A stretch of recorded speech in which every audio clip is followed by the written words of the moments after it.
everybody, it's Adam Freeman. This is Comic Industry Insiders Live. This is a weekly webcast where we talk to our friends and we celebrate our wins and we lick our wounds for our losses. But man, there have been a lot of wins this year. So thank you for joining us for that. This week I'm not going to lie, this one's like a victory lap for us this week.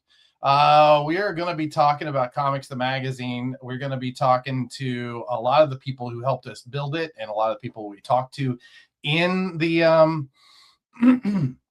in the thing. Oh yeah, Brian, you haven't even seen that number, have you? So in the what am I talking about, man? I don't know. Let's start bringing some people in, shall we? Because I'm a mess today. Brian, I'm going to lean. I'm wearing glasses. Nobody gets to see it with glasses on. That's like it's like without a shirt or glasses. Nobody gets to see that. Only my wife. Oh my goodness. How are you doing? How are you doing? I'm good. Good. We got some really good news today that we're going to mention later in the show. So I can't wait because I literally don't even know. Oh no? No. So listen, we get big when we get big numbers, man. It's a big day.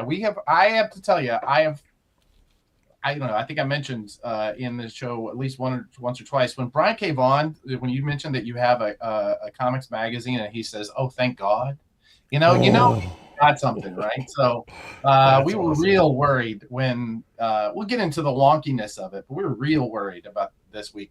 Number that we were gonna get this week. So yeah. Oh, boy. Hey, Carl, what's up, buddy? Good to see you. All right, dude, it is so exciting. Like I'm so happy and. Just the feedback from my own customers has been spectacular. Like I told them all that they're getting a copy and I may as well have just like bought them all a round of drinks. And this was a lot cheaper. So thank you. Thank you for that. Dude, I wish a round of drinks was that cheap. Boy, right? Oh boy, yeah. My whole career. All right. Let's bring in some people who can help us get this party started. I want to bring in, honestly, the man without which I would not have been able to do this because he, I think, was my first call because we had both been manipulated into doing it. Shall we talk to Mr. Joseph Keating? Hello, my friend. Good to be here.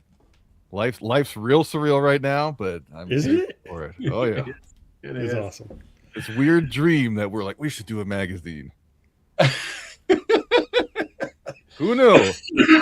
The social media response and just like everywhere you go, there's Comics the Magazine, and it's not even Wednesday. Like wait till tomorrow, right? Yeah. Like it's been so cool. I don't want to spoil anything because I think it's in the slide. We got fan art like 2 days ago. Yeah, that's hilarious. The magazine's out tomorrow. That's amazing. Oh gosh, I don't think I thanked that person nearly enough, but I have to say that really warmed my heart. Okay, let's bring in some more people here because we got to get this ball rolling. This is, by the way, I don't think I mentioned it. This is just the pre-show. This is not even the show. This is where we bring in everybody who's going to make the show and get everybody's vocal cords warmed up. Here's a man who does not need any warm up. Mr. Gabe Yoakum. Believe it or not, I'm walking on air. Never thought I could feel so free. Y'all knows how good Gabe sounds. We were on a meeting last week, and somebody said, Gabe, I think you... no, it wasn't a meeting, was it? It was this guy. Like, let's just bring him in. He's in the room. I get to mention Adam Pope from the Wizards podcast is here, guys. Hey, everybody. Yeah, I'm just hoping my internet holds out. I'm still on the AOL free subscription disc from Wizards. Oh, wow. Look at that. We got you had 70 more hours? Do what we can. See, there's the scoop, everybody. That's going to be packed in with Comics the Magazine issue number 3. We did talk about, like, what would it take? Like, what would you need to do? Like, could you license it? Like, how could you, like, license the ability to put an AOL CD out? Like, what would that... Oh, man, the first advertiser, I'm going to say this right now, the first advertiser who comes to us with a real plan for putting a disc in there, I'm not saying you're going to get cost, but you're going to get the best deal ever. If you want to, you get somebody putting something on a disc to attach it. Call Gabe right now. Does anyone still have a device that can play a disc? Like, how would you even know what was on that thing? for editorial purposes.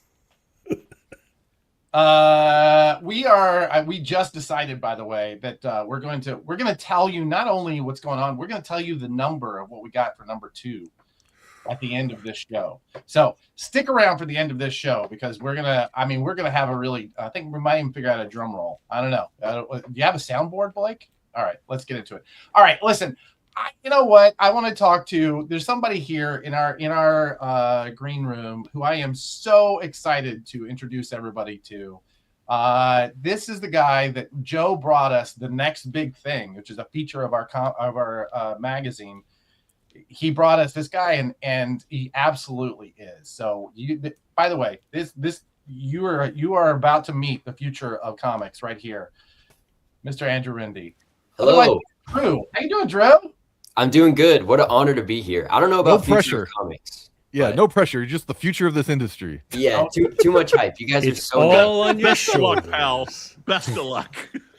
Nothing without you guys putting it out there, so I appreciate it a lot. Thank you. Now, so when you see that you're going to be in this magazine, you immediately, I'm going to say, you know what? That's a really good question. I'm going to save it for when we bring you back into the show. All It's right. a good one, though. Don't let me forget. Okay. Well, welcome to the show. Also, as long as we're adding everybody in, I want to make sure, listen, first let's start with Blake, because Blake could not do this show without this man. He works so hard to build this show each and every week. Thank Blake you. is currently building the show. He's currently building the show. I should Thank you, Blake. distracted because I asked him to build a slide like not 5 minutes ago. Here's somebody else who I get to ask to do incredible work with no time at all, and I did not think he was going to show up today. The phenomenal talent, the only reason that Comics the Magazine looks so good, Mr. Rico Renzi. The best. There he The is. best. It's taking a lot of pressure to get this guy in here. We're excited. Gotta treat him like a unicorn. I don't want to scare Rico away. My connection keeps going out, so it might not be up to me. That sounds like a really good excuse to drop whenever you want. But I appreciate you being here. I think Rico's like Pompadour though. He's that's a bit of his unicorn horn though. I know, Megan. Rico made it and you didn't. I tried, Paul. More Megan, less Adam. I'm 100% sure. All right. This is going to be a big show, you guys. I really appreciate you all being here. I guess my biggest question is, do you have a prediction for what our first scathing negative review will say? Oh, Rico. Rico's got oh yeah, look at that. All right, That's a no from Rico. the first negative review we're going to get on this for Comics the Magazine. What is it? Let's go around the room. Anybody put up their hand or just go for it? What do you think it's going to be? I mean, I think from our audience at least, it's gonna be what? No polybag, no trading card.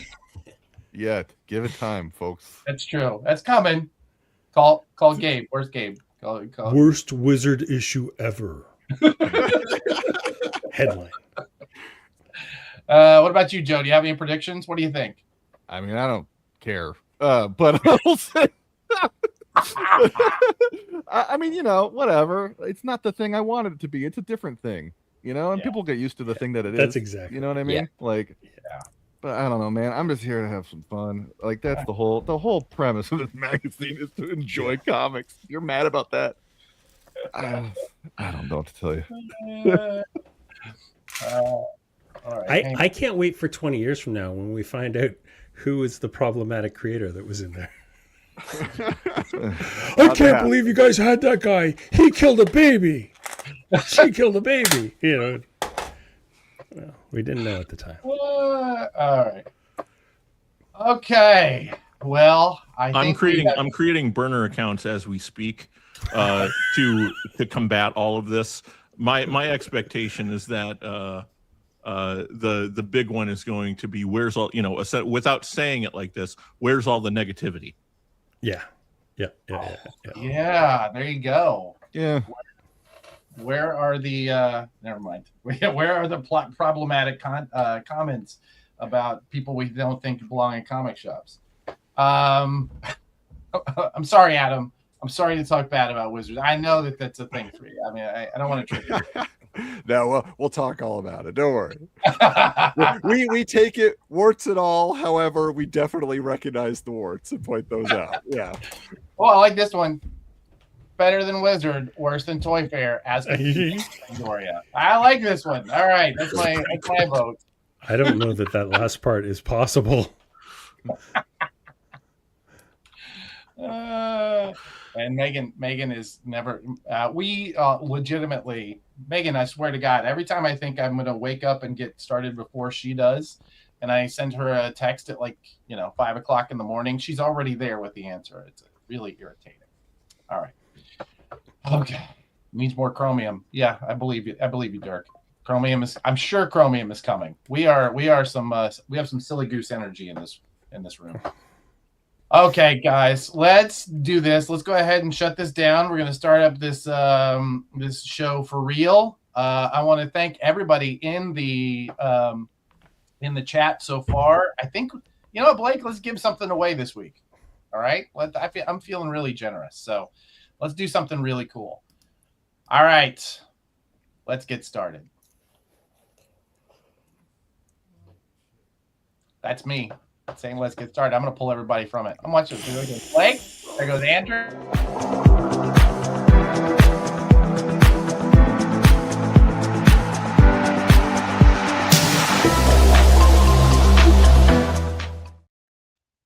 Well, hello for real this time. Hi, my name is Adam Freeman. This is Comic Industry Insiders Live, a weekly webcast where we run down the biggest stories in the comics industry. And you know what? Sometimes we even make the news ourselves. So that's going to be a big piece of what we're doing this week. This week we are celebrating Comics the Magazine, which you can see right here. It's going to be in stores tomorrow, March 11th. If you are going to your comic shop tomorrow, please make sure to insist on Comics the Magazine and no other. Awesome. I'm going to bring in my co-host, the man who allows me to occasionally take a sip of water and shut up, Mr. It's me. It's me. Look, I'm not centered. I'm still getting used to this new desk setup. But yeah. How are you doing this week? Congratulations on all your success. Dude, I'm a little wired. I'm a little wired. So. Oh yeah, look at that. Look at this thing over here. Look at this. I know. Stands provided us all with these spinner racks, by the way. Look at that. Huh? Yeah. And these little stands right here. Man, Did I just see an issue 2 on your spinner rack? You have an issue 2 already? No. That's so this is, I don't know if you can see this. So this is issue 1, obviously in stores tomorrow. Yeah. This is the only exclusive. So here's the thing. We only do one retailer exclusive per issue. We don't have one on number 2, so we have something special we're not going to talk about this show. This one was done by Sequential Arts and apparently is already sold out. So good luck, suckers. And number 0, which is something that we gave out at Baltimore Comic-Con and New York Comic-Con. So if you would like, I tell you what, here's what I'm going to do. I'm going to give away one of each of those. It might be the only time we give out any of these the Sequential Arts exclusives, and I know that's going for some money. That 0 just went for $100 on Joel's live show. All right, so yes, hashtag Comic Industry Insiders, just like TJ James. Is that what your name is? Yeah, TJ James. Is doing. Make sure that you get that in. Doesn't matter. Any point in the show, you can, if as long as you're seeing it, put in hashtag insiders, and we're gonna select one lucky fan who's going to get this. Man, I'm having such a good time this week. This is such a good time. We have a brand new piece of technology that we're gonna be showing off. Right? This is incredible. This technology. You have no idea. I don't even know if Brian, were you there when I was showing this off? No, I feel like I don't know anything. This is spectacular. At the end of this show, we're going to tell you how many copies number 2 sold at FOC. I don't even know that. The thing is, you'll know why I'm so excited. It's been a really wonderful Wonderful week. Okay. That's amazing. Let's get in. What do we do in this show? Can somebody? Well, we're going to talk about the premiere. You right there demanded. You demanded this, and so it's your fault. If it doesn't go well, your fault, not ours. We did everything we could.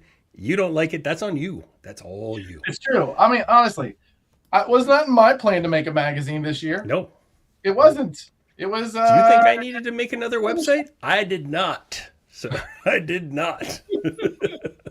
We're gonna talk about the Comics Pro Aftermath again, with special guests and Comics the Magazine peoples. We'll of course discuss the Prana bestseller list, and then we got an exciting final cut ahead of us. But let's get started with our hard-hitting headlines. I think this is getting changed. This is how the sausage is made. There we go. Comics the Magazine, the premiere. There we go. Nice work, Blake. All right. Adam, talk to me about these classifieds. You know what? Here's the thing. In the olden days, before social media was the toxic dumpster fire that it is, we had something called classified ads. These ads were done in every magazine and every publication, and you could, as an individual, write anything you wanted for a certain amount per word. We've decided to bring this back. You know why? Because we kind of hate social media. So it's the worst. Now all you got to do is, for $1 a word, you can have your own say in Comics the Magazine. All you have to do is send your email to, are we doing this to Gabe? Is that right? Yeah, Gabe. Yeah, right now. Gabe at PronaGM.com. And he is going to get you into our Rico Renzi design classified ads, by the way. Mm-hmm. I mean, you're going to end up with a classified ad that is frameable for your office. So, yeah. I mean, let's say that you... Blake, I agree, Blake. We do love everybody sharing on social media. It is a toxic dumpster fire, but it's a toxic dumpster fire that I can't stop watching. So we love and hate. Always an entertainment. So, if you perhaps ran a not a point of sale system, but a subscription service for comic stores, you might want to put in an ad, and that classified ad, if you did the word count, might be one of the cheapest ads that you will do this year when you figure it out and you go, wait, why am I not just doing a full page of this? Yeah, I know. Here's the thing. Here's the funny part about this. And I'm going to say, once again, I'm going to put up Gabe. You know what? Gabe, come in here real quick. Yeah. Gabe. Yep. Would you agree with me that that the CPM on a Comics Magazine ad is actually a better value than, say, Meta at the moment? All you have to do is you can if you dig deeply enough in your settings and go and look at what you get charged if you want to advertise through Meta, it is absolutely better CPM. Now with classifieds, you're talking about fractions. Yes, exactly. We're talking about like an astronomical amount more expensive for a CPM, especially once we get to that number that you're talking about at the end of the show this week, and the reality of the situation that we're living in, which continues to boggle my brain. However, even the ads themselves, it's print is the future, as I think a friend of mine said on social media this week. Print is the future, and who'd have thunk it? When Gabe told me what my half-page ad was going to cost for number 2, I said, let's just do 6. Because at that point, it's like, right? Like it doesn't, yeah. So yeah, it is honestly the best deal in ads. And if you know anything about advertising, I don't want to shill this anymore. Okay, I'm not. This is the longest ad read ever. Okay, I promise this will. Listen, y'all. Just occasionally this show is going to be about us. This is one of those shows. If you don't like it, I 100% agree with you. I get tired of hearing me talk about this. But come back in next week. I promise we won't just talk about it. All right, Gabe. We were 32, now we're 31. All right. All right, let's talk. Look at Pikachu, just electrified. We are so getting sued over this one. Yeah, but let's get right on to our hard-hitting headlines. Marvel at Comics Pro announced the Jays of Future Past, which is a one-shot from Marvel with I think like 197 different covers. Yeah, written by Kevin Smith with art by I'm not sure who the art is. I think it's Giuseppe Camicoli. Yes, that's correct. Coming out in June. Yeah. Yeah, and so in June, it's a one shot, and it's going to be like Jay and Silent Bob visiting all the just all the Marvel universe, and like he's super pumped about this. I heard him on his podcast this week. Oh yeah, which was before Comics Pro, just saying like they're going to announce a thing that I know is going to be super awesome. Apparently, he was on a cruise during Comics Pro, so that's why we didn't see him because I'm pretty sure he would have been there. Yeah, I think the coolest bit here, and part of the reason why we want to make sure that we hit this, even though we already did the roundup for Comics Pro, is we didn't mention this, and I think it's one of those indicators that comics is really on the rise again. Because the last time we saw this was when we were starting to see that bubble up. Man, say what you will about Kevin Smith, but he does watch pop culture like nobody else. Also, it should be noted that not all, but they're going to be apparently sprinkling Easter eggs throughout the entire Marvel line for this. So they're promoting this not just as a one shot, but also it almost ends up being like a line wide crossover just because of those little sprinklings. So yeah, Marvel's on the bubble of something. I feel like they're about to do something crazy, and like they just wound down Avengers. Like there's something in the offing that I think is going to be super cool. So I'm pumped, and I'll tell you, like Kevin Smith is the heir apparent to the Stan Lee throne of like just pimping stuff. He's so good at it, and I think he will be awesome. And if we can get him on this show, I'm just saying. Yeah, maybe I'm not saying that it's necessarily a bucket list item, but it's pretty close. So. If you're watching this, and why wouldn't you be, frankly? Right? We'd love to have you on the show. Come and tell us about this, especially when you get a little bit closer. Maybe you get closer to an FOC. That's going to be in pretty soon. Like look at the comments, man. It's all retailers and publishers. You want to get on top of that. And Judy. Judy. Judy. Judy. Gotta find nothing. We got you. We just missed the FOC for Bizarro, which was last week, the Bizarro Year One. I know. Which we already had Nick Patera on for. So super exciting. Yeah. Awesome. All right, cool. Next. This one killed me. Yeah. This one killed me. Listen, Mike Richardson is one of the legends of our industry, legendary, if you will. And he truly, truly shaped our industry for, I'm sure, decades to come. There is very little about modern comics that doesn't happen without some influence by Mike Richardson. And the fact that he is stepping out and is by all reports being ousted from Dark Horse, it's just heartbreaking. It's absolutely heartbreaking. Listen, I really hope for the best for our friends at Dark Horse. I am looking forward to seeing what they're doing. I know they still have that new deal with Concrete. They're going to be bringing that out. So I have high hopes that the people there are going to be able to hold fast. They do have a fantastic team already in place. So, fingers crossed. I'm a little concerned about this guy they brought in from Embracer, but you know what? Let's see how he does, right? Let's see how this works out. I'm a little concerned that we're about to enter the carpetbagger phase of comics, though, where the people who set everything up are, going to be kind of brought in. We're going to have some people come in from outside. They're going to fix us and then find out that we will not be fixed. Yes. So I'm a little concerned about that. But I do think, held out hope that the people at Dark Horse know what they're doing and that this new regime will hopefully build something. I'm sure it's going to be completely different from what Mike did. But, man, Mike Richardson, if you're watching this, you did good, my friend. You did very Look at that table in front of him. Like that is a murderer's row of like awesomeness from Star Wars, which, let's face it, Mike Richardson may very well have saved Star Wars with Dark Empire. Like without Dark Empire, you don't get Shadows of the Empire. You don't, I'm a Star Wars nerd, obviously.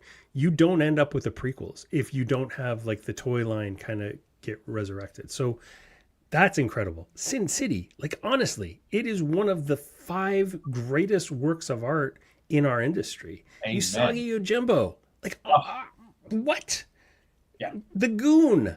And then like their own line when they did Barbed Wire and that whole like universe they made, like and Hellboy. What are the other 5 greatest properties in the industry? Like, you want to talk movies? Let's talk movies, not even just comics, right? Let's talk about The Mask. Let's talk about obviously Hellboy. You're right. Star Wars, completely different. No, Star Wars. Predator, Alien, completely different without Star Wars. Right? We don't have 100%. Them.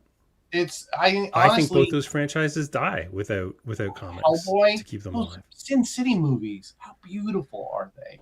I'm just So anyway, what a legacy. You know what? I know that he's probably reaching the end of his personal career, but maybe not, man. Maybe this guy's got another 20 years in him and is ready to like start something new.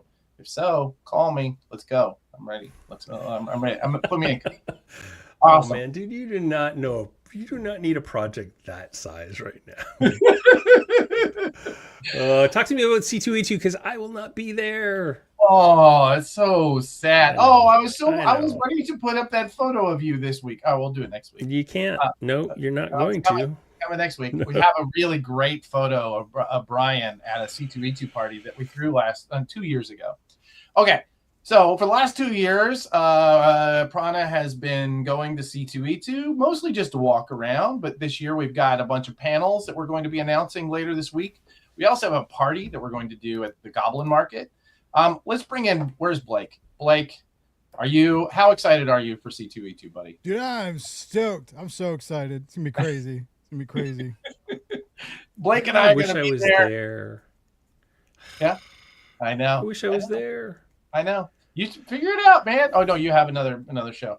So we're gonna be there. We're gonna be walking around. We got a couple panels that we're doing. One on the past, present, and future of comics distribution, and one on the secret weapons of comics publishing, including I think somebody who's in the chat. We'll get to that a little bit later.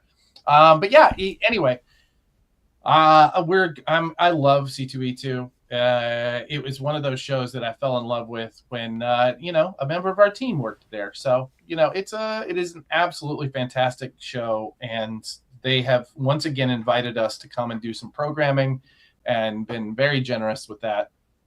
I'm looking forward to building on that sort of the energy we've had there. I love it, and Chicago's great, man. Yeah, I've been on a hot dog fast preparing. So I'm just kind of getting ready to, consume, but we're going to be, I'm going to be on the floor a lot too. Probably have some cool stuff with me, maybe to give away. We're still kind of talking about it, but we're going to be recording content. It's going to be great to talk to like just pros and the people, just seeing what people think of the magazine, talking about Prana. We're going to get to meet, we're going to get to meet a lot of our, clients in a way, because SourcePoint is having a huge presence in Artist Alley. Like, look at this is insane list. Okay, so like all these row H, I think, is where they're all stacking up. So Dirk Manning is going to be there. Austin, we're going to be he's the writer of the FOC video. We'll be showing the Final Cut video later. Austin McKinley, who did Riot Force that we talked about last week. Wells Thompson, Frankenstein the Unconquered. We've talked about that on the show. The Bible 2, that was a big hit. A lot of people like that. You sick little weirdos. I love you. That's wonderful. But ZM Thomas is going to be there. John Marquand of Killer Cosplay and Nightmare World. Tony Mielo, John Dexter of Alpha Dogs and Dime Store Detective. Michael Dolce, Plan 59 Outer Space. And Corin Roberts from Bug Bites. There's all these amazing creators with all these amazing books. You're going to buy them. You get them signed. You're going to get I'm sure they're going to have special SourcePoint, little goodies to get. And I'm excited to meet everybody. It's gonna be fun. We'll stick a camera in everybody's face and be weird. It's great. I love it. I love it. Gonna bring some of that energy. Yeah, I'm bringing that silly goose energy everywhere I go, baby. Wear a shirt with a T-Rex eating pizza. You don't know what's gonna happen when I'm around. All right. Awesome. You know what? See us at C2E2. I'm going to go backstage now where I belong, but I always love y'all. Thank you, everybody, for tuning in. Hit those hashtags. All right. Have fun, everybody. The buzz button. We gotta turn on that buzz button every now and then. Awesome. C2E2 coming up, man. This is what FOMO looks like. Oh, you poor baby.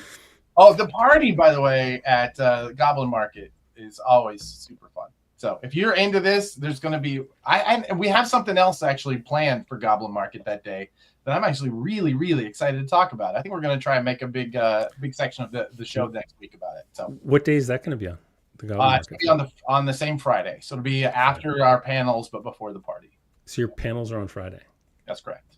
So if a guy who was 6 hours away and just like bolted at 4 o'clock in the morning and got there, what time was your first panel start? All right, we'll talk about this later. Maybe I'll talk about this later. I love this. I love what's going on right now. Let's go. I may have to. I'll have to find where I'm going to sleep, but I'll figure that out. All right, folks, It's time. It is time. This is the thing you've been waiting for. This is the magazine you demanded. This is the magazine that you've all begged and pleaded to be built, and it is here. And Adam? Yes, sir. Take it away. Tell the people what they want to know. Listen, I cannot do this alone. So I want to start this off by two of the people without which, actually three. Let's bring in the members of the team who have brought this thing together. When we conceived of this, we thought this is going to live or die by the team that makes this magazine. And these guys jumped in and became immediate ride or dies. Let's begin with a man named Joe Keating, the man of Silly Goose Energy. Whoa. My friend, welcome aboard. Thank you. That's the mission right now, bringing that into comics. So I'm glad to hear it's infecting everyone. And that's just it, right? I think at the end of the day, the thing that we've worked so hard to bring both into this show and into the magazine is that just love, right? Yeah. Just love. Why not? What are we doing crying about it? Comics are awesome. Let's take that energy, to how we make them and how we talk about them. So let's go. All right. I want to bring in somebody who is regular on the show. We've already brought him in once before. He is, and I'm just going to say this without giving it any context, is the porta potty of Comics the Magazine.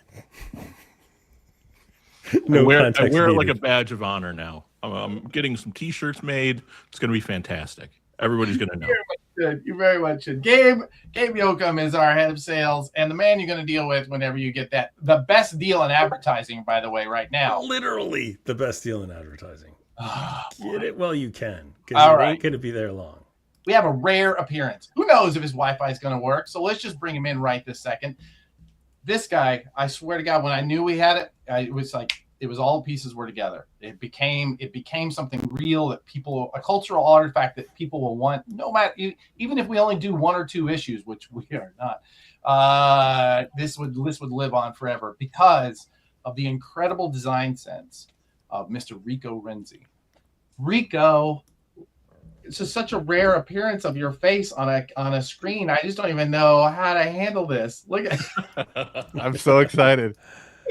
I'm so glad you're here. I'm going to tell the story for the last time because I told it, I think, like 3 or 4 times on the show. But Adam and I were talking about making a magazine. We were on tour with Recca Comics. We were going through the Savannah, Georgia neighborhood comics. And we're talking with people there. And I'm distracted the whole time because in the background, this thing is sitting and I was like, what is this? I was enthralled.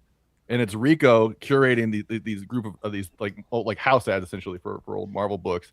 And I was like, that's the missing component. That's the guy. I need this guy in the magazine. So, and then when you told me, I said, "Oh yeah, I've already got that. It's been floating around on my desk for years because it's one of those pieces that I pick up to be inspired." Yeah. Any shops want to order those? Let me know. Yeah. Is that nearmint.com? How do they get that? NoLongerMint.com. NoLongerMint.com. Yeah. Mm-hmm. Yeah, right. Dude. Rico, can you? I mean, this may be the only time we get you on an interview for Comics the Magazine. What made you want to take this project on? I love comics and I love magazines. I like making cool things for profit or not. You know, like I've just always been like someone who just makes things to make them, whether people want them or not. And sometimes people want them and sometimes they don't. And it seems like people want this thing. So I'm psyched. Me too, buddy. I know you can tell by my excited voice that I'm super psyched. When Adam told me on the phone the first time we talked about the magazine that Rico was going to be involved, I was like, "Oh yeah, I know Rico. Yeah, that's cool." And then now I've worked with him for 7 months, and I had no idea who the heck I was dealing with. Like this, it's. I can't wait for everybody to see it tomorrow because it's just. It brings me so much joy just flipping through it, even though I know every word of every page still. And hopefully that resonates with everybody else too. It's we're very lucky to have you. Yeah. Gabe, you're so mushy. I am. I'm big old goo, and I'm sorry. Don't cry, Gabe. Make me cry. Yeah, dude. It's funny you said that. Blake and I were talking about all of the response we've already gotten on social media, and it's not even officially out yet, has legitimately made me tear up more than once. Actually, before I bring up our next guest, Blake, will you pop up that one image that we've been talking about? Can we make room for that? Oh my gosh. This is our first fan art, everybody. That's so great. I know. Vero Stewart. Vero, if you are out there, thank you so much. This was just I mean, it's just I'm emotional just even looking at it. She's in the chat. It's in the chat. Oh my gosh. Come on. Thank you. Yeah, thank you so much. We're so I can't wait to see more from you, Vero. This was wonderful. You legitimately made our day. So thank you so much. This is I don't know. This is better than the big numbers. Even that's so wonderful. All right, cool. All right, let's bring in our next guest, because very often I like to think of Comics the Magazine. Actually, you know what? There's a magazine people every time we talk about Comics the Magazine, there's a magazine they always want to bring up. It was on shelves sure for a while. Sure, it was kind of influential, but in many ways, it was the old version of what Comics the Magazine is. So, in order to understand this thing that apparently people liked, let's bring in Adam Pope, the voice behind the Wizards, the podcast. The name of their podcast. Wizards, the podcast comics. There you go. Yes, happy to be here. Thank you so much for coming on the show. We were just on your show. I guess is it up this week? It is. It is up now. It is on YouTube after this live stream. Go on over there and watch it. Find the conversation. It was a lot of fun. It really was. It really was. Have you had a chance to look over our magazine yet? How did we do? I mean, an amazing job. I mean, I just got to say, it was funny. You're talking about, the variant cover sold for $100 just a little while ago. It's just like, if that was in the Wizard price guide, it would have gone for $1,000. Value $1,000, as people say. But this is the thing. You're actually making our lives so much easier. We've been covering every issue of Wizard magazine for almost 7 years now. We've covered all the 90s. We're into the year 2002 now. And as we do that, every time we post something, people's like, "Oh, I miss Wizard. I wish Wizard was coming back. Why don't they still publish it?" Now we have a place to send them, and it's Comics the Magazine, and we couldn't be more excited to do so because it is so much fun. It's Wizard has a reputation, right? Comics the Magazine will not have this reputation, and that is the beautiful thing. Is there was a lot of good in Wizard, and there's some things that creeped in, and so now you get to have all the any mistakes in the past now come. You get a beautiful version of it in Comics the Magazine. All love, all fun, all the time. I don't know. I feel like Adam's got a little bit of Gareb Sheamus in him. If we let him go, if we let him cook, we could get that. Use this power for good, Adam.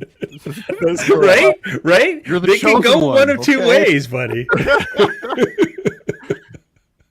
Listen, I know I'm going to get myself in trouble somewhere for saying this, but as long as it's more Garib than Steven, I'm okay. We'll get through it. Speaking of Garib, I got to show you this piece of Wizard memorabilia. So this is an official Wizard t-shirt for back in the day. However, in the first years of the magazine, they sold the Big Cheese t-shirt. That was Garib Sheamus's nickname, was the Big Cheese. And they made a t-shirt to sell to people. I think we have the only version that was ever sold. So the one I'll be right back. You go make one right in a second. Well, that's awesome. Well, if you guys don't mind, I want to jump in, and I have something, a little piece of technology, shall we say, and we're gonna call this the unboxing cam. How's that? This is the technology. Oh, I'm so excited. Are you ready? Yeah. So look, here are my hands. Folks, this is my hands. Okay? Look at this. I'm gonna move this out of the way to show you Comics the magazine. Look at that. You guys mind? Let's just take a little tour, shall we? All right. So, Comics Magazine #1. This cover, when Rico showed it to us, it was the thing that made it click. This is something that people are going to sell. This is something that people are going to be interested in. He did an incredible job. One of the things I love about this, Rico, is that this is not just, you could have just slapped a Batman #1 cover up here and it would have sold pretty well. But this ends up becoming about the process of making comics, right? Because it is layers that you put in here. Can you talk just for a moment about that? Yeah, let's make that big if we can, Blake. Love to see it. Rico? In the 90s, it always bugged me, like certain books like She and Kabuki, like all the covers kind of look the same. Yeah. And like I wouldn't remember if I bought them or not. I like those books, so I was like wanted to buy the insides, but the covers look too similar. So I thought this should differentiate itself from Batman in some way, so no one confuses it with a Batman comic.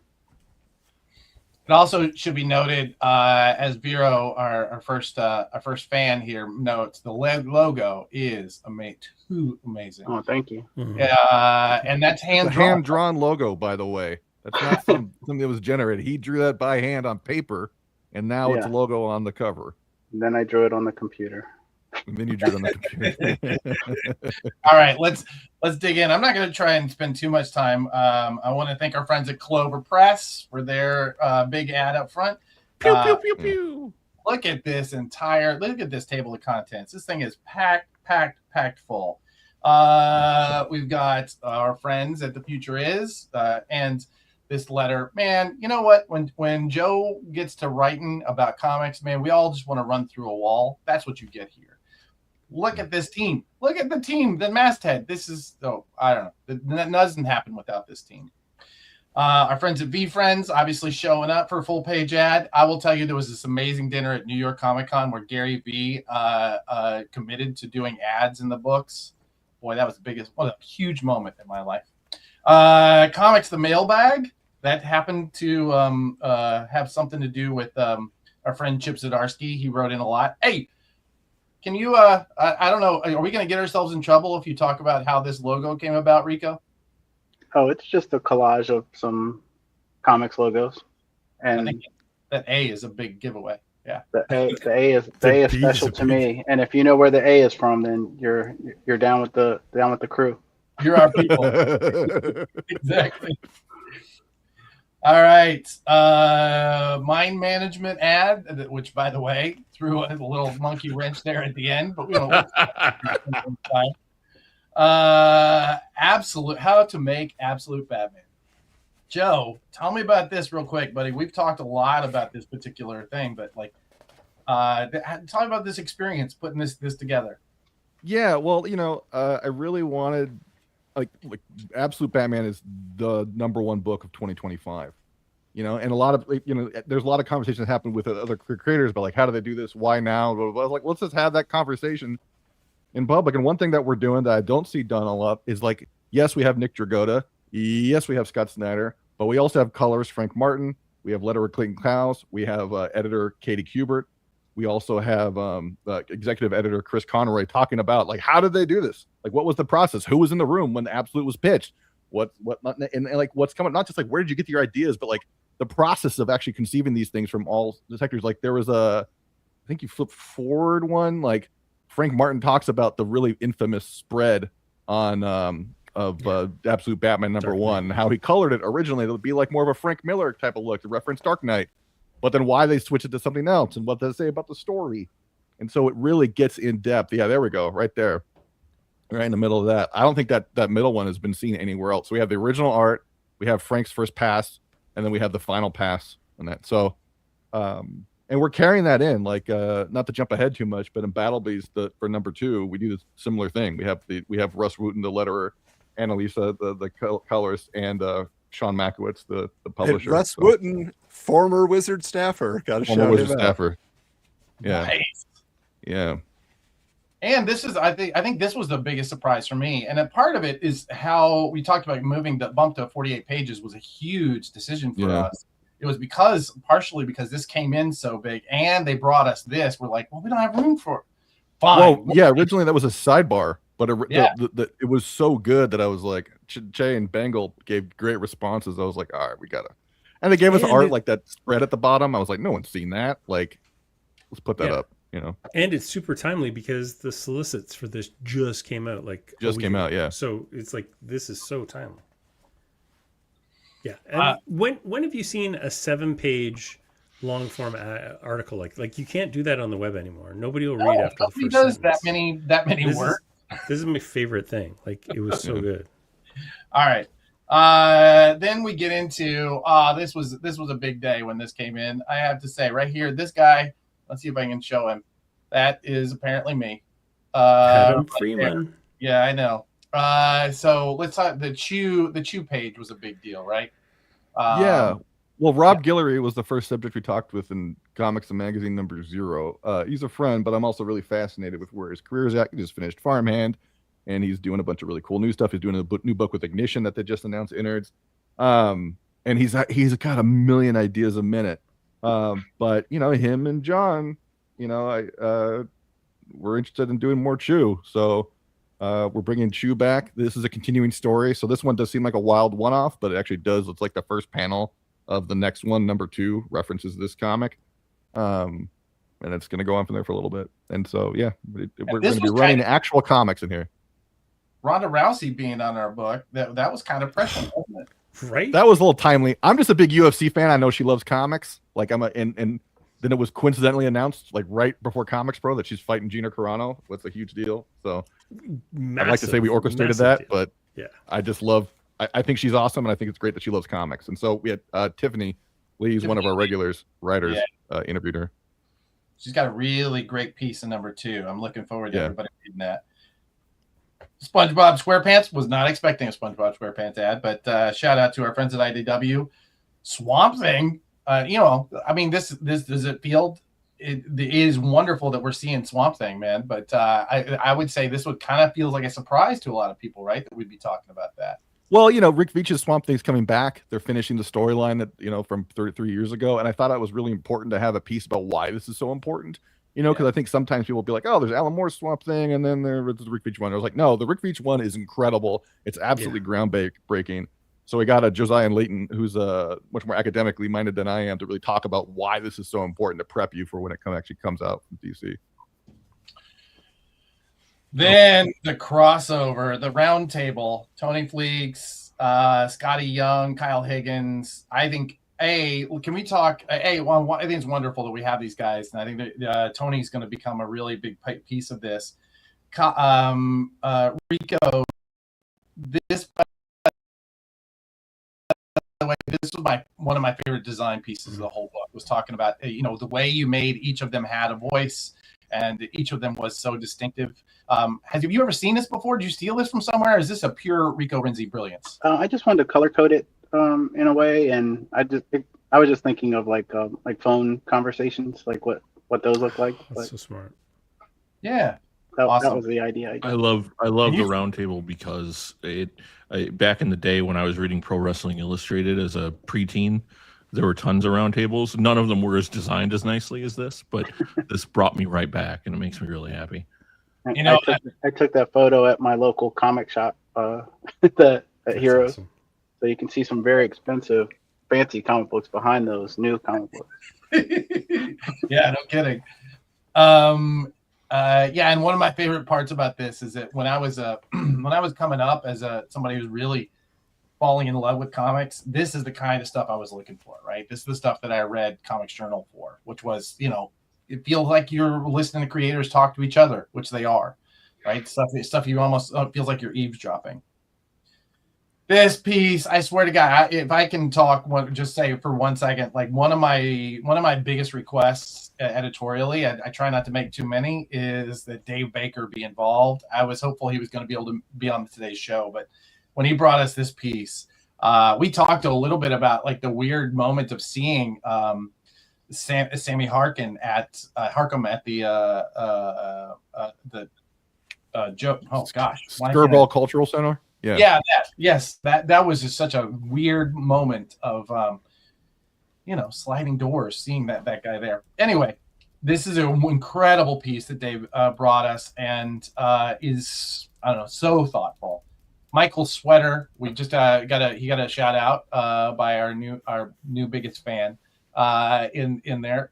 He was such a big piece of the Zero that I'm so glad that we were able to have him on this. More ads. Thank you. Look at that comic previews ad. Look at that. Look at that. It's right there. Look at that. There's a really good value you got there, my friend. I know, right? Jim Rugg. Hey, wait, are you in the back? When is Jim? Did we already go live with the Jim Rugg thing? You there? Did we already go live with Jim Rugg? The Jim Rugg interview? Or when is that? Is that Thursday? Never mind, buddy. All right. Thursday. Yes, Jim Rugg interview that we're going to be doing on the podcast. But yeah, we talked briefly about this incredible piece that Jim brought us. Joe? So first thing I want to say, a lot of talk between Rico and I came into like what's going to be the opening spread, like with where the staples are, the magazine. And like this piece had to be it. So we talked to Jim pretty early on. We had a really great conversation with him at Baltimore Comic-Con. And he was excited about the magazine in general and offered up this history of fanzines, which originally we were intending to be like half the length, but it came in so good. That's one of the reasons we jumped up to 48 pages. I was like, we got to run this whole thing. Yeah. But it's exactly what it says. It's a complete history of comics magazines leading up from the fanzine era up through Wizard and Comics Journal and everything until Comics the magazine. But yeah, Jim really killed it, and it's an honor to have him in the book. I will say, I still think if we're going to do merch, it kind of has to be this incredible infographic that I love it. built Rico. This is awesome, dude. Yeah, thank you. Yeah. And Jim and Power Pulp were gracious and sponsored that whole section. So thank you so much to that crew for stepping up. Dude, Rico, this was so much fun. Why pouches?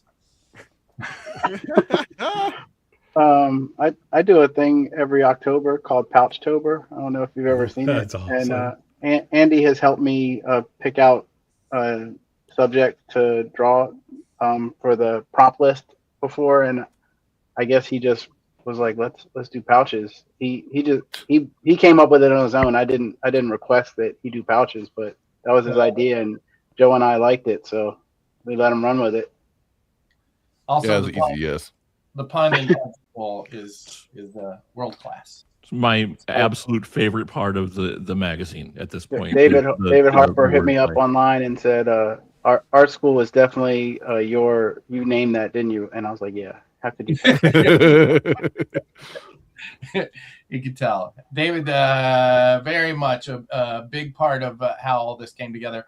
Look at that ad right there. Oh, that sounds like a podcast you ought to check out when you're done reading your issue of Comics the Magazine. Hey, throw on a podcast. Wizards, the podcast guide to comics every week. Why not? Love it. Also, our friends Django and Jeff, regular co-hosts, they make really bad ads, but terrible POS system. Can we talk about the fact that the top pick is actually like the hottest comic this week? Like unbelievably hot. You know what? I am not saying that if this came at time, it would have been prescient and you would have been able to know what is going to be hot, but we might actually know a thing or two about comics at this crew. So, you know, and that by we, I mean Joe. Joe knows plenty. These picks are awesome. By the way, Feral number 21. We're working on a piece. 21 is the silent number. Did you know that? All the silent comic. 21. That's awesome. Yeah. You guys get to see me poking around and looking at the private chats here. All right, cool. More picks, more incredible picks. You seriously dig in because we're going to get into it later. Graham Crackers, one of the, I think, still the biggest. Are they still the largest chain in comics? Somebody correct me if I'm wrong. But thank you so much for participating. Felix Comic Art, huge piece of art. Titan Comics, shout out to Jeremy, who is a big fan of the show and is often on it. Strange Adventures, Secret Lair, you guys. Cosmic Comics, look at this big Brian Fudge. Right? Yeah, he's in the chat right now. In the chat, that's right. Yes, Brian. Maybe someday we'll get that. You do that Zero. Everybody loves Fudge. And our big fans of Webtoon too. Thank you guys for participating. I hope we didn't increase that loss in the last quarter. Okay, Battle Piece is coming up in issue 2. We're going to be, but now the classifieds. We talked a lot about the classifieds. Get yours in. Seriously, get yours in. It's $1 a word. What are we even doing here? Okay, this was the controversial thing. You know, this is a good time to ask Adam. How influential do you think the Wizard Price Guide really was in its heyday, Adam? Oh, I mean, truly, it was the resource. I mean, we've talked to so many retailers and people who worked in comic shops back in the day. They said we always had to have a copy of Wizard for the store because that was what everybody was referring to. You know, yes, the Overstreet existed and things like that, but everybody took Wizard's word for it. They're saying, these are what my comics are worth. And so you had to be able to have that dialogue. And we've talked to their price guide manager. As much as there is the belief that Wizard was inflating the prices of certain books and whatever, their friendly creators that would appear in the magazine, they said that they were polling just across the nation as many comic retailers as they could to pull in accurate, numbers for what their books were going for. But yeah, definitely, that's what a lot of people thought. They had $1 million book on their hands in just a few years. If Wizard had just lasted long enough to show them that it had truly increased in value. I believe that. Well, we worked with our friends at Shortbox. Gene from Shortbox was going to be on today's show, but he just had a baby. So congratulations, Gene. But yeah, so rather than work with a committee of retailers like Wizard did, we chose to work with a single company that really gathers all that data in about sales across different platforms. Shortbox has their own sales platform where you can buy and sell comics. So they really are a big resource for that. And so we felt like this was our best way of getting something that's accurate and useful for everybody who might want a price guide. This will continue to be iterated, and we're going to continue to grow this section. Let the controversy begin, shall we? By the way, Joe, one of my first notes, let's call it, was somebody who felt like a particular artist was cheated by not being on this list. And I said, look, it's the data. It all comes from the data. Brian, this data comes from your platform primarily. Oh, we're going to yell at me now, are we? Are developed, right? What's that? Tell us about how the Box Power Rankings come about. Yeah, so these are developed based on pre-order numbers. So off of like 473 locations. And it's just what are the most pre-ordered titles in the future? Pre-ordered and subscriptions gathered together. These are the things that fans are asking for, right? So as opposed to what are, let's say a marketer like me knows how to sell 1,000 copies to one retailer and only 5 or 6 of them actually get sold. I cannot place somebody on this with shenanigans. It has to come from the fans themselves asking for these books. I would say my biggest surprise here was Dennis Camp at number 1. That was a shocker. And the number of titles that Dennis Camp is writing right now is truly shocking. And they're all bangers. Like, they're all great. I gotta say, I love the innovation of the top 10 cover artists along with the interior artists. You know, that just is a sign of the times now. This is the industry we're in now, and that is a beautiful thing. So that's cool. Yeah. Well, and I also want to know too. So, sorry, go ahead. Just real quick. So number 2 has a further innovation. So on number 2, you'll see, like, I'm a big combat sports guy. Like I said earlier, I love UFC, I love MMA, I love boxing, and I love the power rankings. You know, they also had that for professional wrestling. So in the future, it's going to show, like, you know, who went up, who went down, who stayed steady, who's new to the list. So it's going to be kind of an ongoing conversation. It's not just like again, it's not arbitrary. So we're going to show you where the data is putting everybody. I probably should talk to you guys. Yeah, I am. I should probably talk to you guys about this before I ask for it publicly. But we really should show how many items each one of these guys has, because Dan Mora is drawing like 6 books at a time, or 3 books, or 4 books in a month. Like, he also has another 10 covers. Marco Cicchetto has 6 and 7 covers every month. Hayden Sherman's always cranking out covers. So that is a good contributing factor for why some of these people are higher on the list. David Nagayama doesn't really do interiors, but has a ton of really, really super popular covers, and that are not the A covers either, which is always impressive. So yeah, I think those numbers are interesting too. Another quick shout out about this particular book. Anytime you have photos of artists or anyone, actually, you end up having to get either their permission or the permission of the person who took the photo. So we chose a lot of times to use their art, or shout out to Chip Zdarsky, who allowed us to use the art that he used in ZCN, and also created some new art for this, just for this piece. So thank you, Chip, for participating once again. But Rico, can you tell me about the little theme we're building here? What is with Terry Dodson and Pepe Larraz? How did that happen, buddy? And JR too. Don't miss that one. JR, yeah. That's awesome. Yeah, I just like Peter Parker when he's had the crap beat out of him. You know, like the spirit. You know, it's like a hero that, you know, comes back. So. That's right. Exactly. Let me just say, as you read through these power rankings and you start to get really, really pissed off at us, letters at comicsthemagazine.com. That's letters at comicsthemagazine.com. Let it flow through your fingers. Awesome. All right. I am so excited. We're going to bring on a new guest. Adam, I'm going to drop you if you don't mind. Thank you so much for joining us this week. This was such a joy. Thanks for inviting me. So excited. Can't wait to have this in my hands tomorrow. Awesome, brother. Thank you again. We're going to remove you because we got to bring in the next big thing, the savior of our industry, the person who is going to make comics better, because we're relying on him to do it. Andrew Rendy. Hi, Drew. Hello. So thankful to be here. Thank you, guys. My mind is blown. I haven't seen the comic until now, the magazine until now.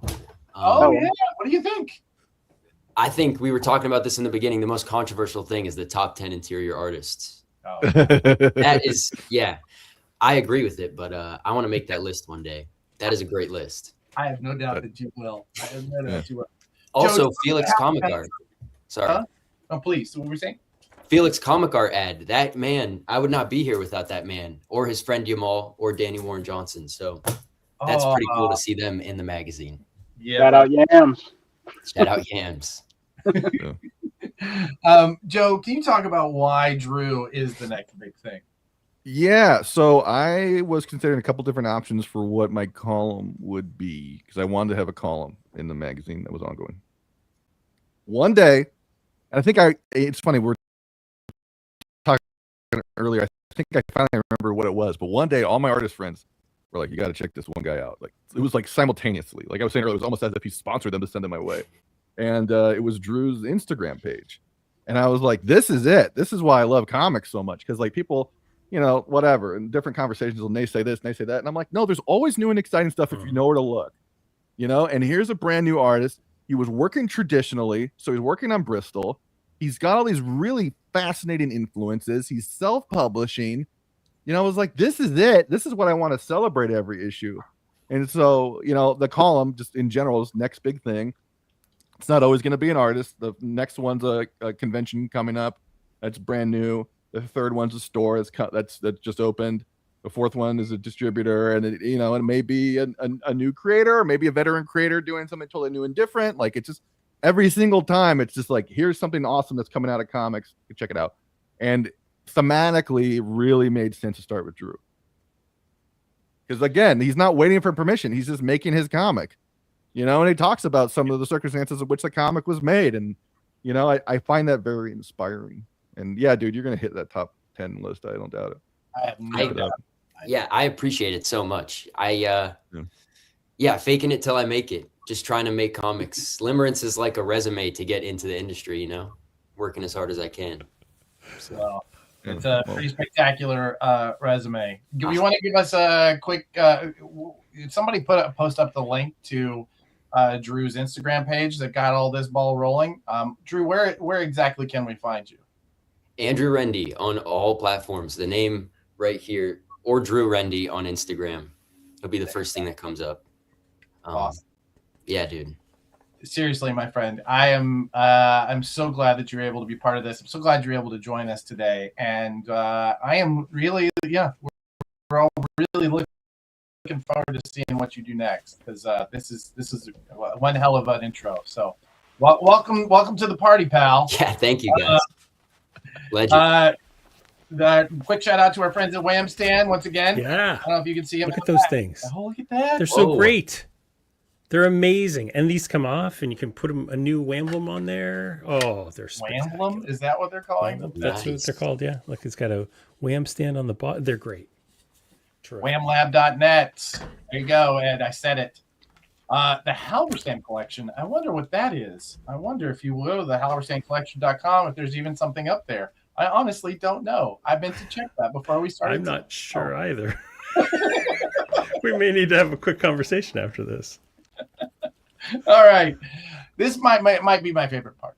I'll be honest. This for those of you retailers in the chat, I can tell you that Comics the Magazine really began as a marketing exercise. It was, we needed a place to talk about comics that was, you know, celebrating comics and selling comics, and not just talking about the bullshit behind the scenes of who's doing what and who's got fired from who and whatever. This is an order form. This is a full list of everything that was even mentioned in this book. It was even in an interview, if somebody said they were inspired by a book, it's on this list.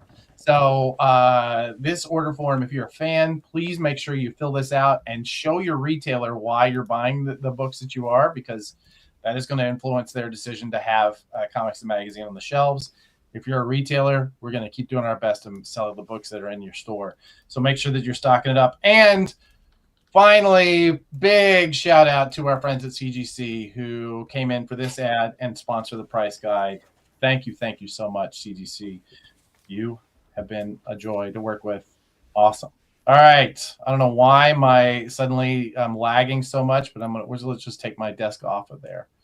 Let's see. Here we go. Awesome. Thank you, guys. It's been a pleasure making a magazine with you. Yeah. It's a surreal trip. I can't believe it's finally here, but yeah, I know. Dude. Tomorrow we ride into jobs everywhere. All right. Listen, we still have a lot of business to do on this show, so I'm going to go ahead and kick y'all off, even though I feel like I could probably do another 20 minutes with Rico. Just scratching the gems out of you, my friend. I'm looking forward to that. We're gonna figure out how to get you back on. Drew, thanks so much. Joe, Gabe, I'm sure I will talk to you as soon as this show is over, because I talk to you seemingly every day of my life. All right, let's remove some folks and remind me where we are next. Oh my goodness, Adam. We are at your favorite part of the show. Oh yeah. The Piranha bestseller Oh, the bestseller list. Your favorite part every week. This is a project that we have been working on. I just realized I did not bring up my list, so I am so excited by this project. But it's been something that has been slow building for a very long time. This is the way we consolidate the data that we get from Managed Comics. And if whatever's happening on the screen, I can't see because I'm desperately trying to pull up the list that I was supposed to pull up so I can refer to it while we talk. We do this every week now on this stream, this web stream, and in our newsletter. We'll talk about that in a little bit. But we get an opportunity to look at the sales data of, and at this point, I think we're like 600 stores and something like 80,000 fans are. Even these numbers are old because you guys are constantly adding stores and we're constantly getting more data. So we get a chance to look at their data and bring you the best in class. Seriously, I would say the very next one on our the people who put it out, I think, are reporting on something like 20 stores right now. So the idea that we're getting data from this many stores is really it's a game changer. It's a cohort that makes sure that we see an accurate view of the industry. Let's look at the list, shall we? Look at this horse race. Oh my God. Look at that. DC just trouncing everyone. Yeah. Trouncing everyone. It was a big DC week last week. So you had DCKO. I'm trying to remember off the top of my head. There was a number of fairly big DC properties. Absolute Wonder Woman came out, I believe, last week. So yeah, it was a pretty big week for DC. Marvel didn't have a huge week. Again, this week, not huge. 2 weeks in a row with pretty small Marvel takes. So it'll be interesting to see what happens next week. Image, though, kind of staying heavy, but is steady, but also kind of ramping up a bit. There was Dork, #1 second printing, and Narcos were the big two books from Image. And then it should be noted Comics. That Dork and Narco came in at number 25, or Narco and Dork came in at number 25 and 26 on the list. And that's in their second printing. Yeah. Well, Narcos is first, but Dork was second printing for #1, yeah. Oh, right. Okay. Yeah. Yeah. Go ahead. Every week there seems to be a new hot Image book. This week it's Tigress Island, and Dork #2 is also moving really, really fast. So that'll be interesting to see next week. What else was on the DC list, just out of curiosity? I'm looking at the list right now. This will all be on our newsletter. We'll talk about that in a minute. Batman, Batman. Oh yeah, Batman #7, the Joker issue, huge. Average 43 copies per store. DCKO coming in at 31 copies per store. Absolute Batman taking #3, which is in its third week. Like that was the third week of Absolute Batman taking #3. That's insane. Marvel Team Up. Marvel doesn't even enter the list until #4, and that's an Image book. The Image book, yeah, that's the reprint of the Invincible Spider-Man crossover with new covers by like Todd McFarlane, who hasn't done a Spider-Man cover in how long, right? Yeah. So, yeah, that sold like hotcakes for us for sure. We actually talk about that in our issue 2 with our interview with Robert Kirkman. He actually talks about putting that together, which is really cool. Super cool. Sorry, man. You know what? It's just going to be about Comics the Magazine. This might as well call it that. The show. All right. Amazing Spider-Man #23 coming in at #5. Marvel's first official entry onto this list. Absolute Flash, X-Men, Star Wars: Shadow of the Maul. Oh wow. Cool. #8. Marvel gets on there. X-Men Annual #9. Wolverine at #17. Yeah. Or number 17 at #10. Brian Fudge asks, are all the new Absolute printings on there? Would all of the Absolute Batmans be rolled up? They are not being rolled up. They are on individual issues. Okay. This is sorted by we post this by issues. So if it's the third printing of the 18th printing. So for instance, Absolute Batman 17 is in at #15. And that was the third week on that because the 18 came out this week. So maybe even fourth week on that. Yeah, that's wild. DCKO #5 came in at #20, right? Nectar number 1 from Vault Comics, coming in at number 22. That I think is the highest we've seen Vault come in on this list. Yeah, and Vault did bundles of them, bundles of 10, which I bought a couple of, which they were sold out by Wednesday. Bundles are the new returnability. Yeah. Nice House by the Sea coming in at 27 for DC. Yeah. We had 3 Marvel number 1s: Iceman Omega, Punisher, and Amazing Spider-Man Venom coming in at 28 and 29, kind of shared Punisher and Amazing Spider-Man Venom. Yeah, that's the Death Spiral one shot, and so that's the second or third week for that. So that's actually pretty impressive too. TMNT coming in at number 4, coming in at number 31, getting IDW on that list. Twilight Zone for them coming in at 33. What a it was. That's such a great book. It's so good. It's one people are sleeping on. Yeah, no kidding. Boom, Hello Darkness, number 41. I'm looking for our friends at Ignition. I know that they're on this list because they came in at number 10 on the market share. Mad Cave at number 72 with Speed Racer, number 6. Let's see. Ignition had a couple books last week. I just can't remember what they were. Let's see if I can. Murder Podcast, I think, came out. I'm trying to remember what the second one was. All right, where is that bit? Okay, well, they're on here somewhere. I should have. Next week I'll do a bit more preparation. We'll have it. Pooh Bear Adventures, by the way, from X Posse Holdings, is at 113. So interesting. Now that we're starting to see some of this this public domain stuff come out. Yeah, they've got a big presence in Free Comic Book Day. I noticed that they've got a Pooh Bear Adventures thing going in the Free Comic Book Day for kids from Keenspot. So that's kind of interesting. Oni Press coming in at 178 with Autumn Kingdom. I'm getting cut off here. Here it is. The Wraithbound Queen. So X Posse also has Made Cafe at number 181. Yep. That did really well. Yeah, it's a big week. Is Ted Okay number 1 coming in at 193? There were a lot of really great books. I will say, seeing Batman and DCKO and Absolute Batman, seeing them do so incredibly well on an average. I mean, they really are just so far and above everybody else who isn't Amazing Spider-Man. Like it's really an incredible. They just the hits keep coming for DC. So yeah, for sure. Awesome. Well, if you had comments about that, I did not see them, but we'll talk about those in a second because there's a couple of good questions here. Okay, let's jump in. So you want to talk about this article from The Beat, which references David Harper's question that he was asking everybody at Comics Pro. Yeah, so David Harper asked. He did a poll of everybody at Comics Pro. Do we really want market share reports? Do we really want this data? The answer is we're working on it. We're getting very close. I think we could be weeks away from being able to do estimated sales numbers. I don't know how accurate they will be because the publishers participating will make that more accurate. But we have a few keystones. We know kind of where some of the bigger things are actually landing.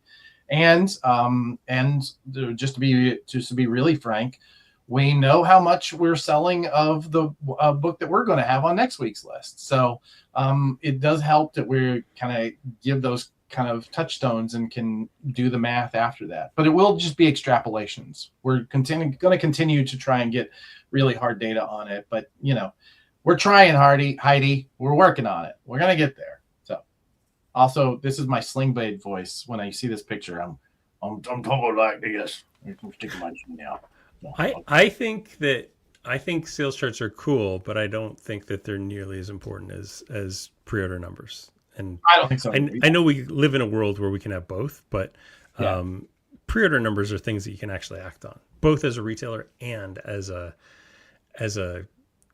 consumer, as a publisher, as a sales numbers after the fact are just okay. Yeah, cool. That was the best. Yeah, I mean, it's the horse race, right? I know. And it does help to influence consumers. That's why box office numbers matter, right? And why Nielsen numbers matter. The only thing that matters is that you're missing the cool thing that everybody's talking about. Exactly. But yeah, for sure. Exactly. Awesome. Oh, Okay. Before we get here, let's just pull this off for a second, and we'll get back to that. I can't find my mouse. If I can find my mouse. Okay, Let's talk about a couple of the questions that were asked. This fella, a comics monger, asks, "Are you guys going to talk about this magazine that hits stores tomorrow?" I expected you to talk about it at least a little bit. Is it a magazine? Yeah. Think about that. Comics, the magazine. I guess there's something coming out. I don't know. Maybe we'll talk about it. Pooh Bear didn't do well for me for Brian Fudge. I think it's more of a long-term thing. Any of those kids things is going to take a while to get. I like this question. Is there a small indie publisher comic book company you're interested in and would recommend keeping an eye on, such as Amp, Chispa Comics? Yeah, I mean, honestly, we don't report on trades, but just purely not entirely altruistically. I would say SourcePoint's doing incredible work, and we're going to talk about them a lot because we work with them. I'll be honest. We're also going to be talking about American mythology a lot soon, and an entry into the list is going to be soon is a company called Pesto Comics. These are all Prana publishers. I'm sorry to toot my own full horn, but we, that's part of what they pay us to do.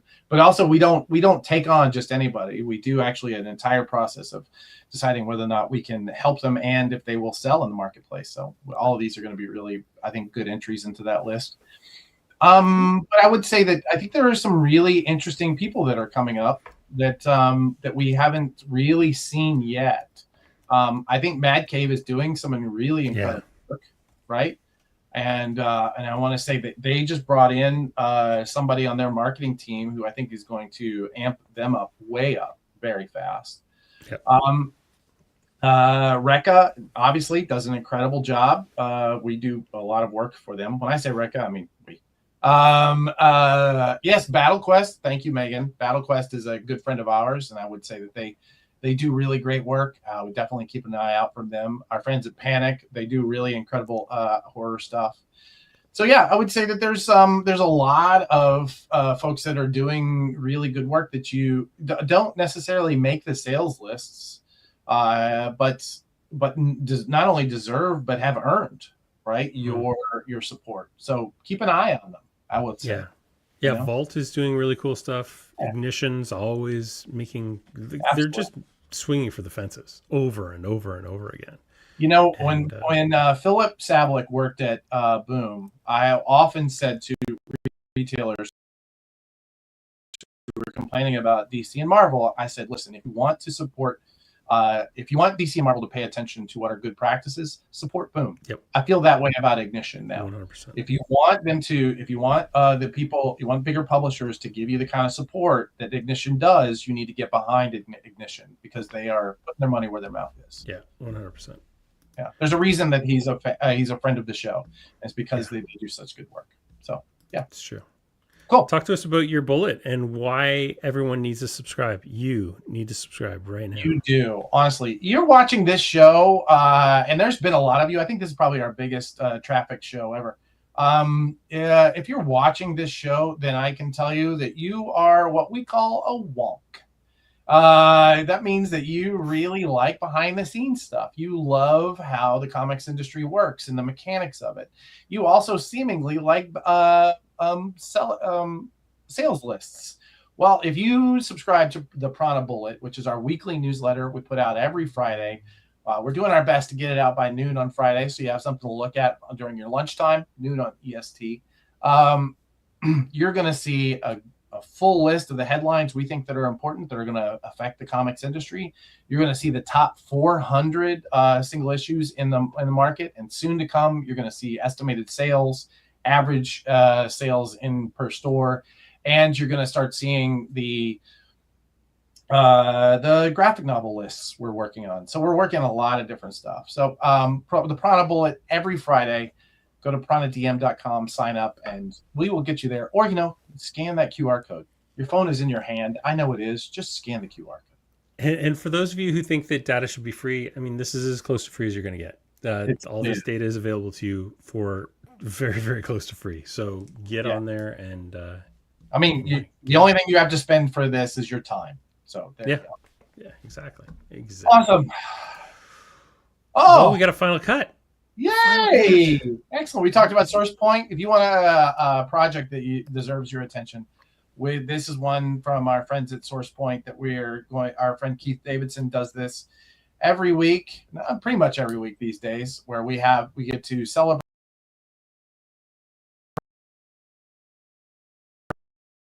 a book that is order, and if you're a store, it means you're going to be ordering very soon. So check out this video where Keith is going to talk to our friends at SourcePoint. Hello, welcome to the Final Cut, where we take a quick look at upcoming projects headed to final order cutoff. I'm your host, Keith Davidson, Prana's direct market specialist, and I'm joined by Rao Red Sky Blackhawk, the Lakota creative consultant on the Ringo Award-nominated graphic novel Homestead, published by SourcePoint Press. Rao, welcome. Thanks for having me here.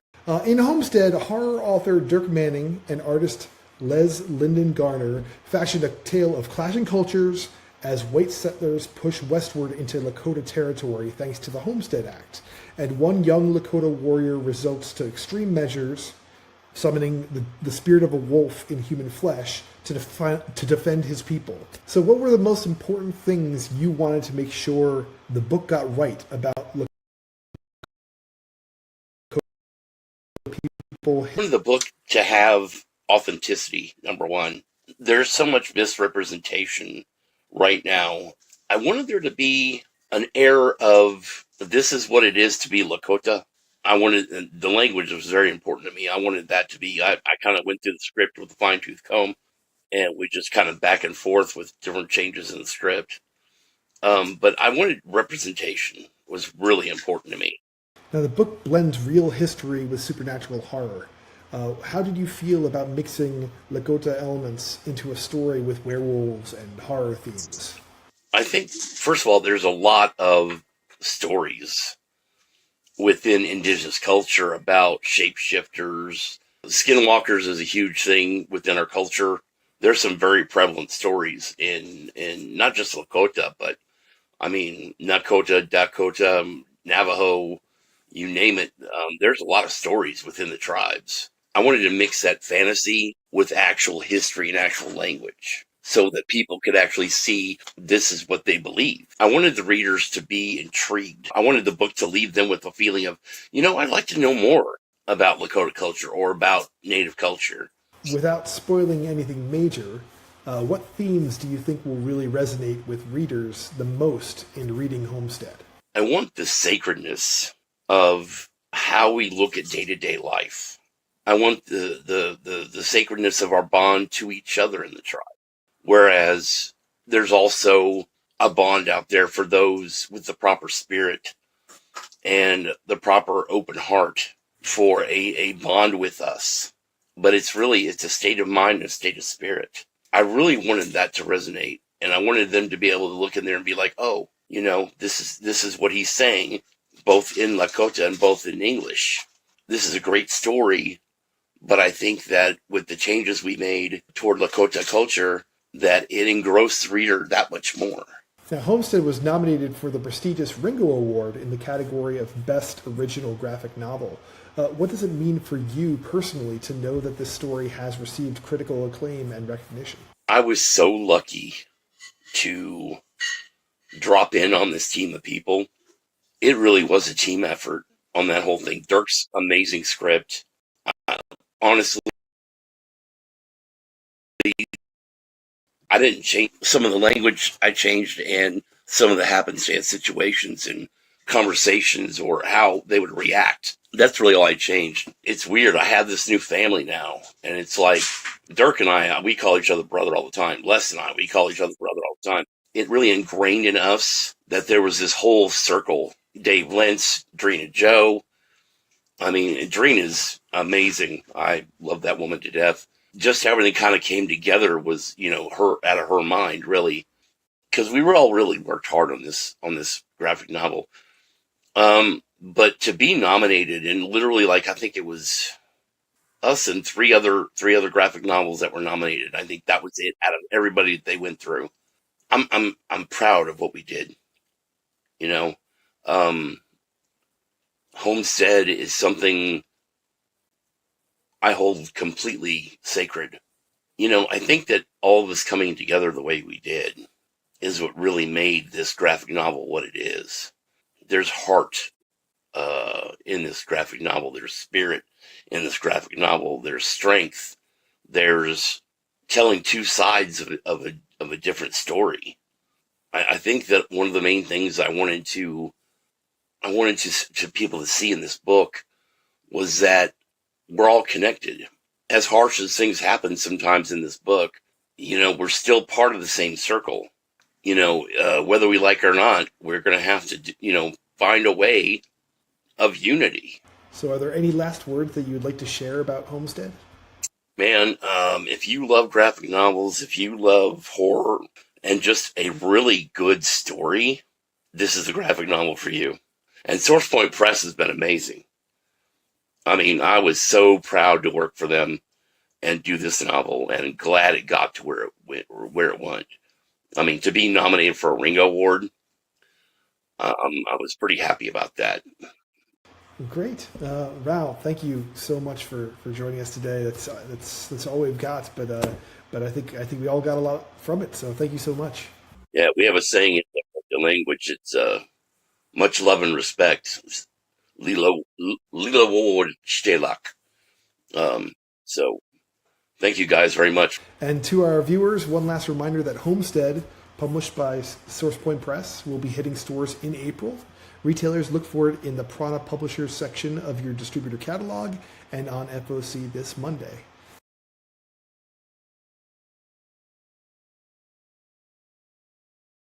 Thank you, Keith. That was awesome. That Homestead actually is a really fantastic book, and I love seeing the creator for the first time. What that guy's exactly who I want writing that book. So all those item codes are up on your screen right now. If you are a retailer, whether you're at Lunar, Universal, or Diamond UK, your last chance to order is coming up on Monday. So let's get it. Actually, Diamond UK, your last chance to order is on Sunday. So don't sleep. Yeah. Okay. There you go. All right. If you are going to be in Toronto next week, the 20th, Friday through the 22nd, Sunday, come see me at booth 1804 in the Toronto Comic Con. You can see Managed Comics in action because my own store, Earth 519, will be using it. And you can get the comic previews zine, which I should have had in hand, but I don't. So there's a couple hundred copies left, so we'll be giving those away. And if you buy anything from Earth 519, I'm going to put one of these babies in your hand as you check out. Every single person who buys something from me gets a free Comics the Magazine. That same deal is going on at Earth 519 right now. You buy anything from me for the rest of this month, and you're getting a Comics the Magazine. That's wonderful. Thank you, buddy. I will say your little guy, and that video of them saying comics. Oh my gosh, yeah. That is legitimately one of my favorites. That should be how we close out the show. Just running that comics magazine. Yeah. Anyway. Magazine. Awesome. That's awesome. Is that it? What else is there? Oh yeah, it's a little magazine. I don't know if you're aware of it. I don't know anything about this yet. Oh boy. Yeah, we're doing a magazine. It's called Comics Magazine. It comes out in shops tomorrow. If you want to sign up for our newsletter, there is going to be some really fun stuff that we're adding to all of our online presence, and we're going to be talking about a lot of that. Let's actually, speaking of, let's see who is still in the room. We got Joe, we got Rico, we got Gabe. Blake, are you out there, buddy? Yeah. All right, my friend. Hey. Listen, let's bring some buzz energy. You want to do that? Let's bring it, my friend. Are we about to talk numbers? Oh, shit. That's right. Oh, numbers. Yeah. All right. I only have 10 fingers and toes. Okay. So this is going to be hard. Because I needed a lot more fingers and toes. Hey, Gabe, if you have a series like this, what's a good attrition, right? Attrition is that the number that you drop from one issue to another. Like, what's a success for a comic series? What would you say? So I'm just gonna read you the text that I sent my wife this morning because I think it works perfectly. There's some explanation. I think it works. Generally, from issue 1 to issue 2, new comics see an average of anywhere from 40 to 60% attrition, depending on, how many books you sell of issue number 1. For example, if a retailer has data on a first issue of let's call it an independent comic book, and they order 10 of the first issue, they may say, you know what, we're going to order 5 of issue number 2. That's correct. We go into FOC. I'll let you take the rest of it, but yeah, 45 to 60% on average. Yeah, I would say that's pretty accurate. So yeah, if you were selling 10, you're hopeful to sell 4 to 6 copies, right? And I will say that's what we expected. We also expected something pretty close to that when we realized that retailers had to commit on issue 2 before they got to before issue 1 hit the shelves. So, let's see that number, shall we, Blake? Okay, I thought Brian had a slide. I thought it was Brian had the slide. Oh, was there a slide? I'm sorry, guys. Now. Just give me a second. Give me a second. Brian! Where's the magic, man? We're coming. We're coming. Hold on, we're coming. We'll get there. Oh, we'll get there. Oh my gosh! Drum roll. The drum roll was rolling in everyone's heads. Just going on for a while. Sorry, Blake. That last slide is usually the last slide. I didn't even think there would be another slide. You guys made me. Are you guys ready? You ready for this? You ready for this? Let's go. What we got? 80,000. 80,000. That's incredible. That's just 20%. Honestly, a 20% attrition rate on any series, much less a series where retailers were not able to see sales from the first issue is. I mean, I'm legit. I'm getting a little emotional. This comes from the support of our fans and the retailers who have been so supportive of what we've done. I don't even know. That's super awesome. That's so good. I thought about shaving 80% of my beard before we came back on camera. Then you realized your wife had divorced you not this to, time? however. No, attrition. It would have only been 20%. You could have done That's right. Yes, good point. Oh, maybe. Yeah, well, there's always that. Listen, I know things about this next issue, and those 20,000 people are going to be annoyed. That's all we're going to say about that. That's all we're going to say about that. Everyone else, be quiet. That's right. I gave a couple of my friends heads up and said, whatever you ordered of the last one, make sure you order of this one, because you will thank me later, and I'm not going to tell you anything else. That's right. Even Blake doesn't know what we're talking about. I have no idea. And it's gonna stay that way. But guys, I just want to show one thing real quick, because this is what makes me, even though this is a cesspool of filth and disgustingness, look at this. I just did hashtag comics the magazine. Like, guys, it's crazy. Guys, it's not out. It's not out, and it's everywhere. It's so friggin' Carlos from Gotham City Central. This is Davis Dewsbury, who's been a customer with All New Comics since like 2006. So it's so cool. I sent him a copy early because he's a good dude. But yeah, this is so friggin' cool to see. Cool. I'm really moved. I really am, and I know. Yeah, I don't say that lightly. It was. It was. I do say it lightly and often. I am too, but I told Adam this morning, like the last 3 or 4 nights, it's been hard to fall asleep because I keep thinking about how low the number's going to be because of the things that were working against us, and I think as humans we tend to focus on the negative instead of the positive sometimes. So I could take a lesson or two from Mr. Joe Keating about that, and they, our retailer and comic fan friends have not let us down this time around, and it's means a whole hell of a lot. I was nervous last night.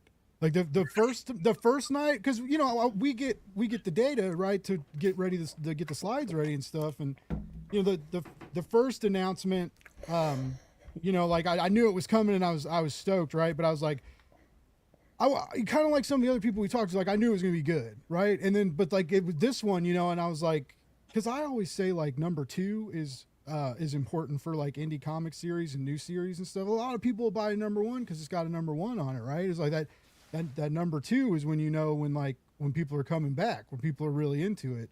And so yeah, I was stoked. There's a shop. Look, we have some data, and I won't say what shop it is, but there's a shop out there that I'd never heard of before that ordered 111 bundles. Guys, that's a lot of comics. That's 20. That's 2,800 comics. Okay, but logistically, there are 4 bundles in a case. There's like holy macrame.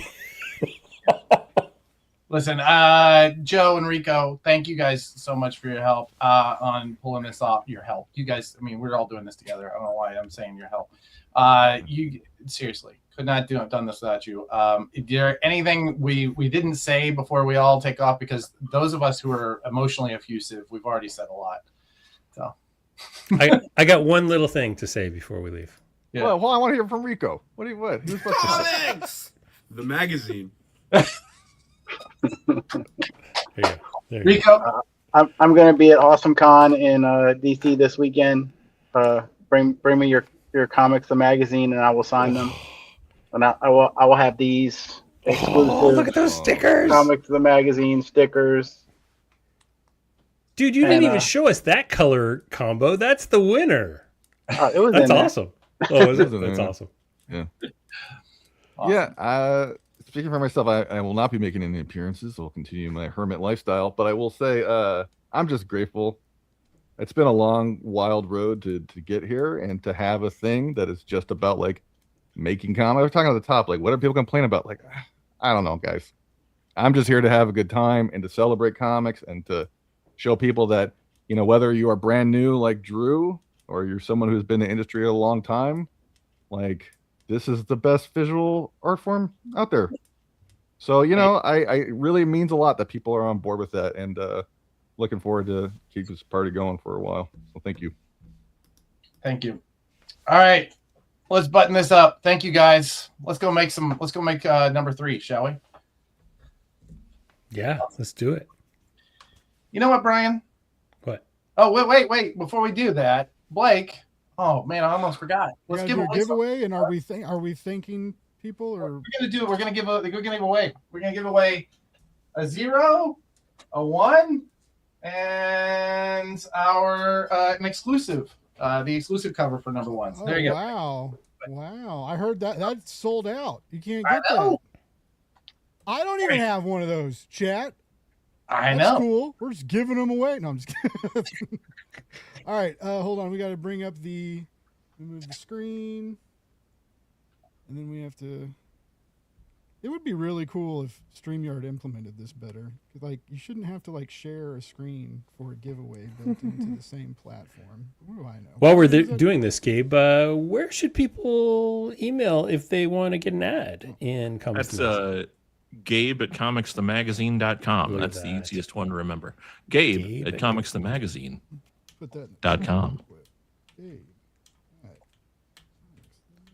All right, Blake, light this candle. Get your Make the thing happen. Classified. Make it go. Are we doing this? Hey, let's go. Make it go. We go. And ciders. And that was the highest number of giveaways we've had so far. Judy. Oh! Stevie B's House of Collectibles. Stevie B. House of Collectibles. Stevie B. House of Collectibles. Thank you, Stevie B. Why don't you email us? Oh, sorry. Yeah, Stevie, will you give us an email at info@pranadm.com and send us your address. We'll get these 3 books out to you ASAP. Awesome. Thank you, boys. Really appreciate making magazines and shows with you. And you know what? Here's the thing. If you're watching this right now, let's say you are at your desk and you're a fan of comics, right? Let's say that you have been working all day packing orders. Let's say you've been putting books on shelves. Let's say that you have spent, the evening reading comics that you can talk about them tomorrow with people, including Comics the Magazine. Let's say you're looking at power outages, Kelly, I see you, and you know that you still have to get everything together tomorrow for the people that are coming. I just want to say thank you. And let's say you're a fan, and you're such a fan that you work at a comic shop and you even make comic art. You even make fan art that you put up on Instagram for Comics Magazine. Man, thank you. And if you are somebody who is just working so hard and you want to put together a piece that is a resume for you to maybe get work making comics, thank you. And if you are a writer or an artist or a distributor or a publisher, or man, you contributed, or an advertiser, or you have, you just like comics so much that you sent us a classified ad, thank you. You know why? I want to thank each and every one of you, because this week you got me all flustered and you saved comics. So thank you.